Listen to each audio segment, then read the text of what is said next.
kenapa kamu yang nggak makan?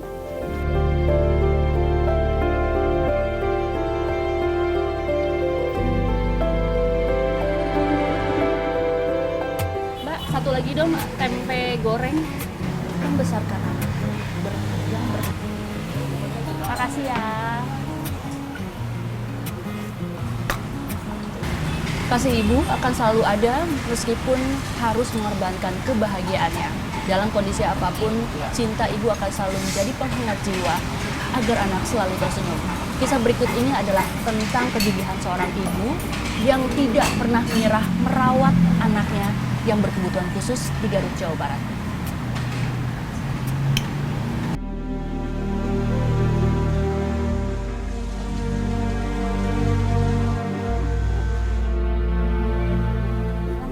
Nggak lama sebentar, nggak lama. Nangis, nggak mau kan, nggak mau tinggal. Tangisan Aisyah pagi ini meruntuhkan hati sang ibu. Kali ini, Mak Ikah tak tega meninggalkan putri tunggalnya sendirian di rumah. Ini makan ya. Usia Aisyah lebih dari 30 tahun, tapi ia berbeda dengan perempuan seusianya. Aisyah adalah anak berkebutuhan khusus sedari lahir. Sini aja. Beberapa hari terakhir, Aisyah sakit, susah makan dan merajuk, tak mau jauh dari ibunya. Tapi apa boleh buat, rezeki harus dijemput. Dengan berat hati, Mak Ikah tetap berangkat menitipkan Aisyah pada adiknya, Jua.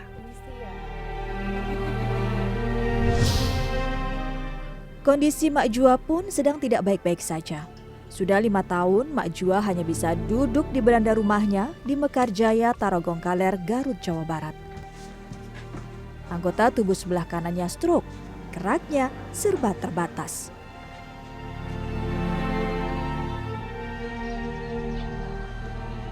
Mak Ikah bukanlah buruh upahan.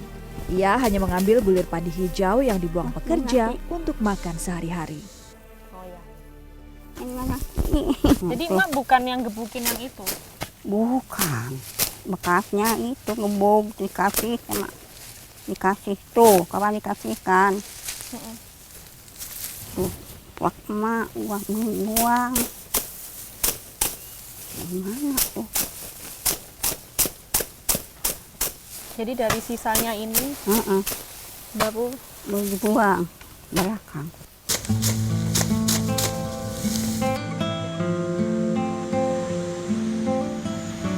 Genjer atau eceng di pekarangan bekas empang milik orang, lanjut Mak Ikah petik.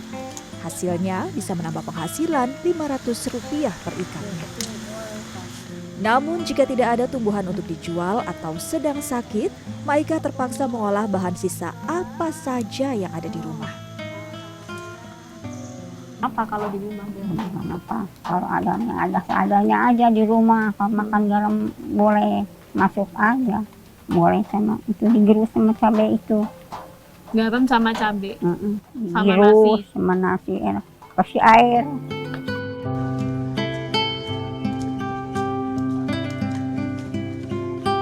Mak Ikah, Mak Jua, dan Aisyah tinggal di dalam satu rumah sederhana. Rumah peninggalan orang tuanya jauh dari layak. Jika hujan tiba, rumah ini bocor. Tak ada ventilasi cahaya dan udara masuk. Mereka pun harus menumpang di rumah orang lain untuk mandi dan mencuci pakaian karena tidak punya kamar mandi.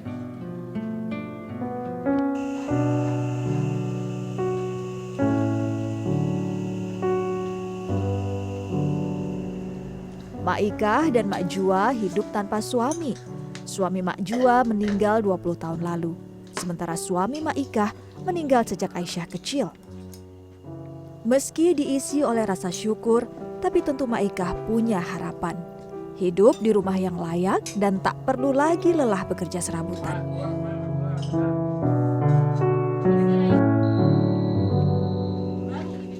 Pengalaman hidup Mak Ikah memberikan arti tentang ketegaran seorang ibu. Merawat buah hati dengan tulus hati hingga titik darah penghabisan.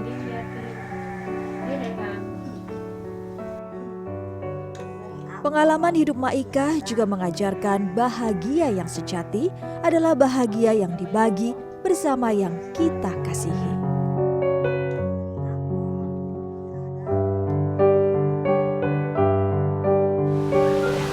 Mbak, sudah selesai. Makasih ya. Seorang ibu akan selalu tulus dalam merawat dan juga membesarkan sang anak, meskipun sang anak dalam kondisi apapun. Dan bukan tentang berlari untuk mengejar mimpi, namun kebahagiaan sang ibu adalah bisa selalu bersama dengan sang buah hati yang amat dicintai.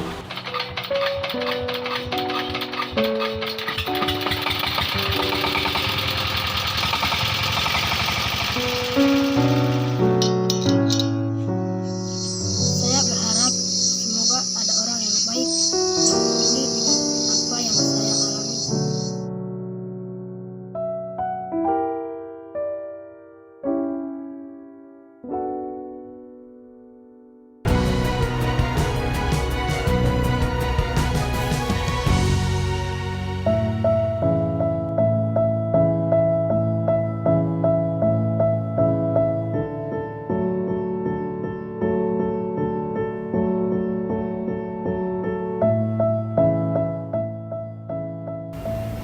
Sepertiga populasi di Indonesia atau sekitar 80 juta penduduk di Indonesia adalah anak-anak.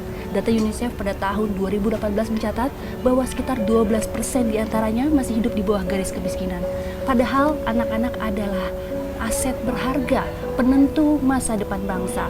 Namun sayangnya sampai saat ini masih ada anak-anak yang masih terus berjuang menghadapi kerasnya hidup demi bisa terus sekolah.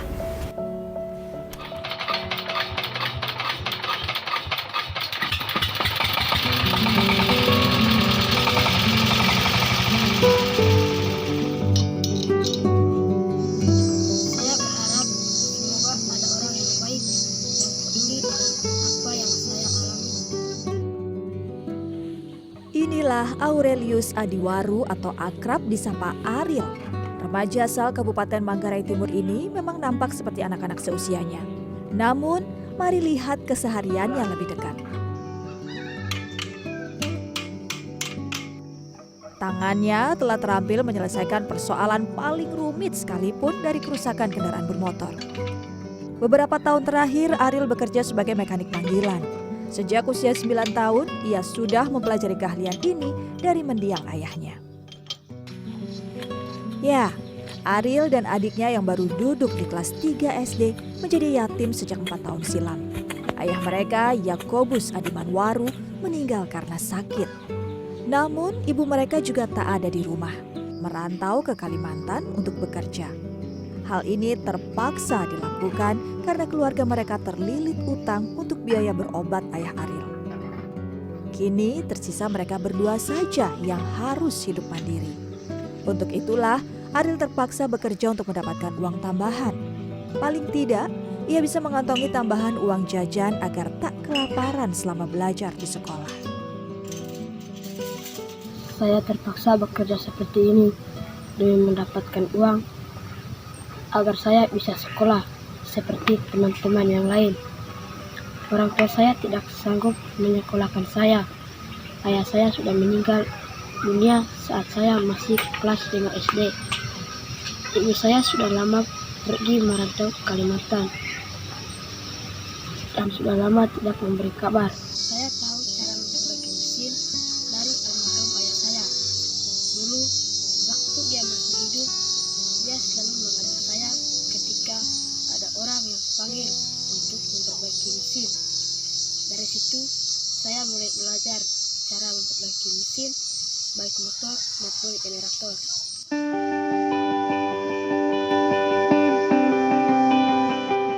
Meski hampir setiap hari sibuk bekerja sebagai mekanik panggilan, Ariel tak melupakan kewajiban utamanya sebagai pelajar. Ia kini duduk di kelas 2 SMP. Teman dan guru Ariel memberi kesaksian bahwa ia adalah salah satu siswa berprestasi. Ariel di sekolah itu anaknya baik, anaknya rajin, dia suka bergaul, baik dengan teman-teman di sekolah maupun dengan orang luar. Dia bergaulnya itu sangat baik. Kalau di dalam kelas, Ariel itu anaknya sangat aktif. Di sekolah Ariel ini anaknya sangat berprestasi. Bahkan semester kemarin dia itu mendapatkan nilai yang lebih baik dibandingkan dengan teman-teman yang lain. Kami tidak melarang dia bekerja sebagai mekanik, tetapi kami selalu memberikan motivasi kepada dia supaya dia tidak lupa dengan kegiatan sehariannya, yaitu sebagai pelajar. Selama mengenyam pendidikan di SMP Negeri Satap Deruk, Ariel memilih tinggal bersama keluarga dari ayahnya di Kampung Gelok, Desa Sipi, Manggarai Timur. Hal ini dilakukan karena lokasi sekolah dengan rumah keluarganya cukup dekat dibandingkan dengan rumah orang tuanya.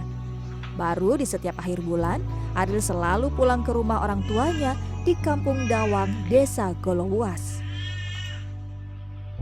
Di usia yang sangat belia, Ariel memiliki keinginan kuat untuk terus melanjutkan pendidikan. Ia juga bercita-cita menjadi mekanik profesional.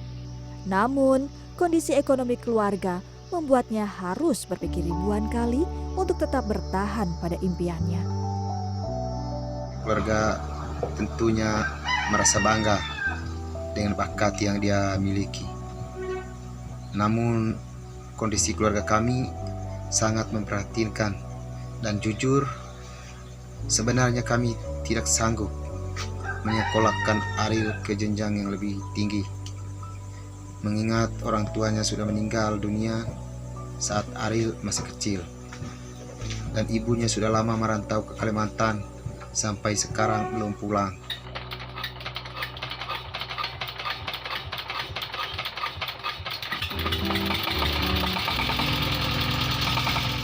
Keadaan memaksa Ariel harus bersikap lebih dewasa melampaui usianya. Namun, ia hanyalah remaja biasa yang punya asa untuk masa depan dan merindukan orang tuanya. Saya berharap semoga ada orang yang baik yang peduli dengan apa yang saya alami dan punya keinginan untuk membantu keluarga saya. Ibu, semoga Tuhan selalu melindungi ibu. Ibu, cepatlah pulang. Ariel sangat merindukan ibu.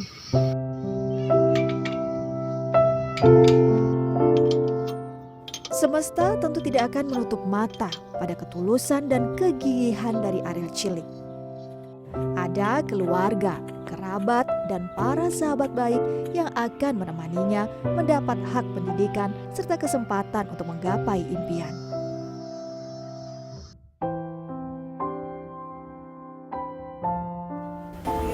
Setiap anak sebenarnya memiliki hak yang sama untuk tumbuh dan berkembang. Dan sebenarnya peran orang tua adalah penting untuk mendukung anak agar bisa meraih cita-citanya di masa yang akan datang. Kisah Ariel tadi mengajarkan kita apa itu arti kegigihan dan juga perjuangan seorang anak demi masa depan yang lebih cerah.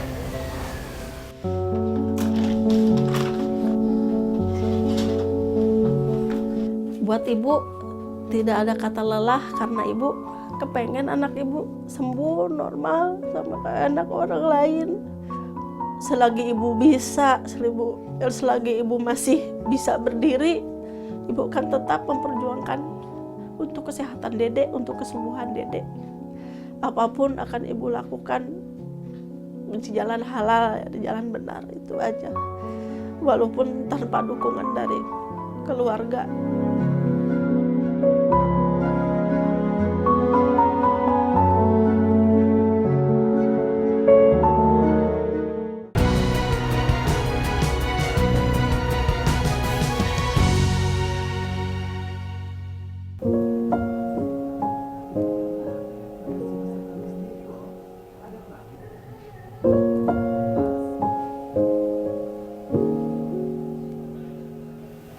Mana ini bagus sih mas? Ini? Oke, siap. Oke.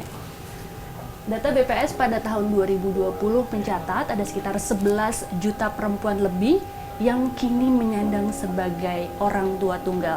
Data ini meningkat sekitar 30% dibandingkan dengan data serupa pada tahun 2016. Kisah berikut ini adalah tentang kegigihan seorang ibu yang harus banting tulang dan juga merawat anaknya yang memiliki kelainan genetik langka di Bogor. Kecintaan sang ibu kepada sang buah hati melebihi apapun, meskipun dalam kondisi yang terbatas.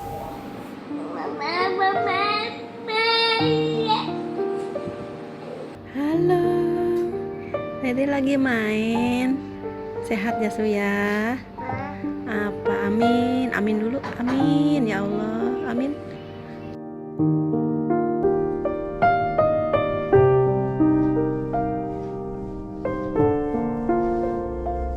Satu demi satu, pakaian kering ini disetrika Ella Nurlaila.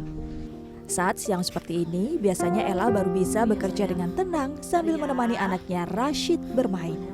Mana abang teh? Abang, susu bang. Dede mau susu, bikinin. Tumpukan jemuran ini bukan milik Ella, melainkan milik orang lain. Beberapa tetangga dan kenalannya bersimpati pada Ella dan memberinya kesempatan untuk mendapatkan uang sebagai buruh cuci. Perempuan berusia 48 tahun warga kampung Hargasari, Ciawi, Bogor ini butuh pekerjaan untuk menyambung hidup sekaligus biaya pengobatan untuk Rashid. Rashid baru berusia 3,5 tahun. Anak kelima Ella ini terlahir dengan kondisi yang membutuhkan perhatian khusus. Anak pertama Ella sudah berkeluarga, sementara 3 lainnya masih bersekolah di SMK dan SD. Muhammad Ar-Rashid Mulki, begitu nama lengkap si bungsu ini. Ella awalnya tak menyangka akan kehadiran Rashid. Sebelum Rashid lahir, Ella merasa sudah memasuki masa menopause dan suaminya saat itu juga dalam keadaan sakit. Proses kelahiran Rashid juga cukup berat bagi Ella. Terus ibu mohon sama Allah kalau emang waktu itu ibu mungkin mau diambil gitu kan ya, karena darah ibu tuh udah 250/132 waktu itu. Cuman ibu minta sama Allah, ya Allah kalau seandainya emang mau diambil sekarang, tapi kalau bisa ibu minta jangan dulu, karena ibu yang kepikiran tuh bukan anak, almarhum suami karena lagi sakit stroke.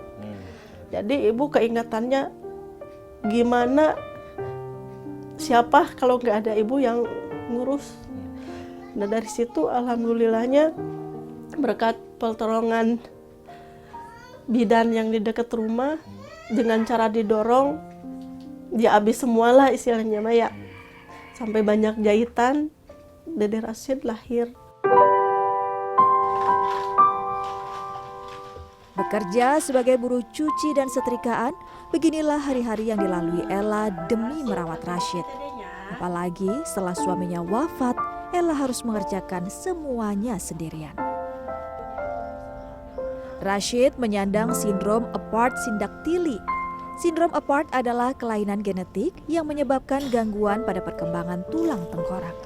Itu yang menyebabkan bentuk kepala dan wajah Rashid menjadi tidak normal.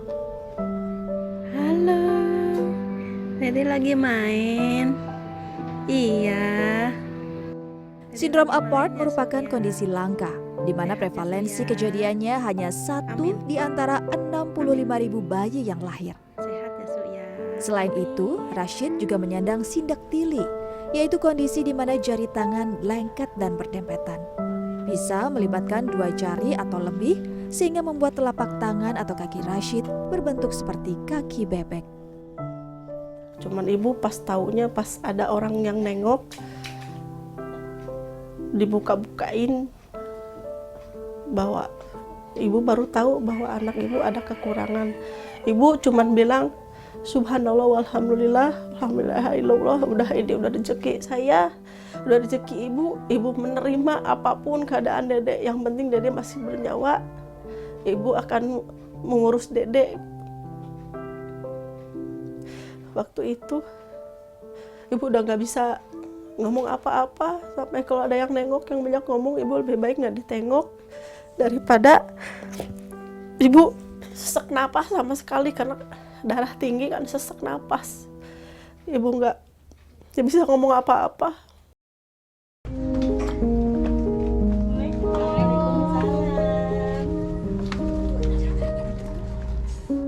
Siang ini, Ella kedatangan tamu dari tim berbuatbaik.id, CT Arsa Foundation, yang hampir 6 bulan terakhir menggalang donasi untuk Rashid. Donasi ini untuk mendukung operasi dan kebutuhan hidup Rashid. Rashid tidak bisa makan nasi layaknya anak pada umumnya dan hanya bisa mengkonsumsi susu tinggi protein. Ibu, ini alhamdulillah ada donasi dari sahabat baik yang kita belikan susu ya Bu ya. Semoga nanti Rashid bisa lebih sehat ya. Amin. Kemudian juga lancar semuanya. Nanti juga kontrolnya lancar ya Bu ya. Mohon diterima. Terima kasih banyak ya Kak ya, Ibu terima susunya. Mudah-mudahan berkah juga ya Kakak disehatin semuanya. Sementara agar struktur tubuhnya normal, Rashid harus menjalani beberapa kali tahapan operasi. Serangkaian proses panjang dan melelahkan ini tak sekalipun membuat Ella menyerah. Seminggu 3-4 kali seminggu itu. Tapi itu tergantung, kalau ibu ada dananya untuk ongkosnya ibu berangkat, kalau enggak ibu cancel gitu. Paling ininya ibu ambil 2 gitu. Jadi minggu ini misalkan ini nggak bisa, ntar minggu depan lah ganti hari gitu gitu. Yang penting karena ibu kan biayanya itu gitu. Sekali berangkat itu 100.000 untuk bolak-balik tanpa jajan. Ibu tanpa jajan, ibu cuma suka bekal air minum aja sama susu dede. Buat ibu tidak ada kata lelah karena ibu kepengen anak ibu sembuh normal sama kayak anak orang lain. Ibu pengen ngelihat dede, ya istilahnya kalau sempurna kan, dia kita kan udah ini ya istimewa. Cuman selagi ibu bisa, selagi ibu masih bisa berdiri, ibu kan tetap memperjuangkan untuk kesehatan dede, untuk kesembuhan dede. Apapun akan ibu lakukan di jalan halal, di jalan benar, itu aja. Walaupun tanpa dukungan dari keluarga.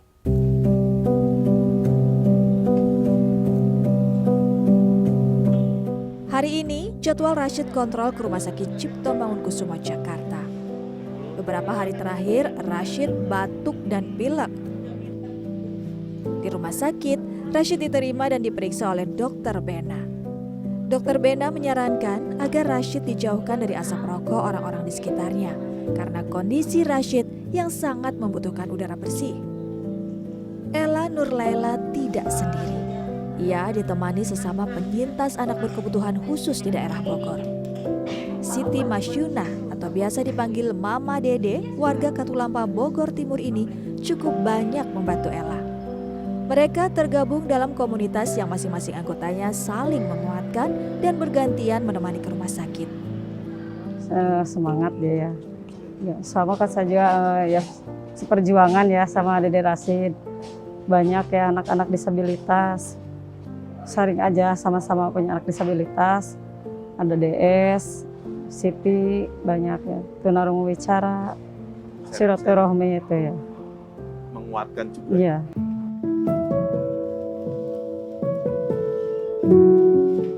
Seperti penyintas disabilitas lainnya, bagi Ella dan Mama Dede, putra mereka adalah sentrum kehidupan. Ella dan Mama Dede akan melakukan segalanya untuk memastikan anak-anak mereka terpenuhi kebutuhannya.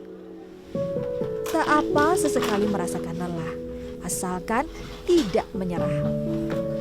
Ella bertekad akan merawat Rashid sembari terus memelihara harapan suatu saat Rashid akan sembuh dan tumbuh besar dengan gembira.